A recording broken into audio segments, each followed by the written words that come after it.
Last year, Xerox introduced ElemX, a new liquid metal printing technology that uses metal wire instead of metal powders to make parts. As a result, the technology promises to be easier to use and easier to implement. I'm joined by Tali Rosman, Vice President and General Manager of Xerox Elem Additive Solutions. She is passionate about bringing new solutions to market and harnessing Xerox's technologies to help manufacturers build intelligent, resilient supply chains. Tali, welcome to Assembly Audible. Thanks, Jennifer. Glad to be here. I can't wait to learn more about LMX. It sounds so fascinating. Tell me about the LMX liquid metal 3D printing process. How does it work?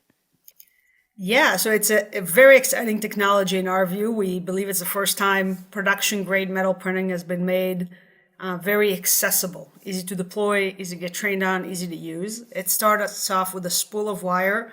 So the wire is non-proprietary to Xerox, it's off the shelf. You load the spool of wire onto the printer. The wire gets fed into the printhead. The printhead is very hot, so the metal gets liquefied, hence the liquid metal name. And then what we do is we eject droplets. We eject the droplets of aluminum drop by drop onto the build plate, and then the part gets made. So a lot of the friction that you're having with existing technologies today, we just took it off the table, and again made production grade metal printing easy to use and very accessible. How is it different from other metal additive manufacturing technologies?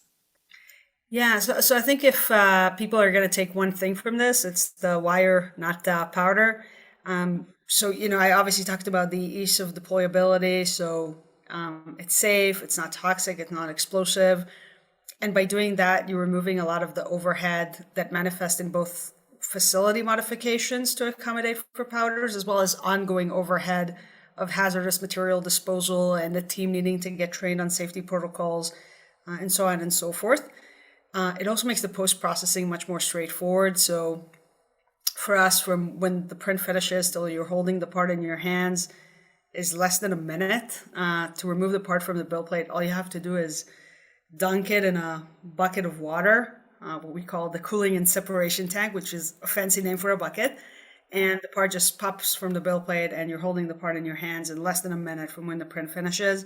It's just much more straightforward, much simpler, less labor intensive method of getting production grade metal parts in your hands. Okay, so what's next for the LMX technology? Really, our number one priority in the roadmap is increasing the material range so we can cater to more and more use cases and parts.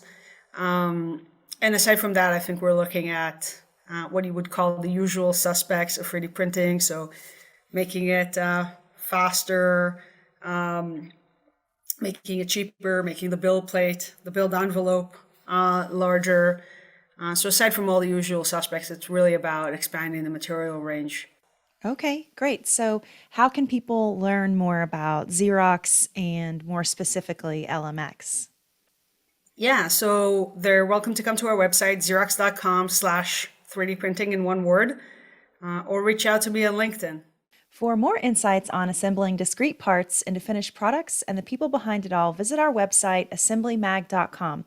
And be sure to subscribe to the podcast to keep up with our latest episodes. We're also on LinkedIn, Twitter, Facebook, and YouTube, so we invite you to follow us there too. This has been Assembly Audible. Thanks for listening.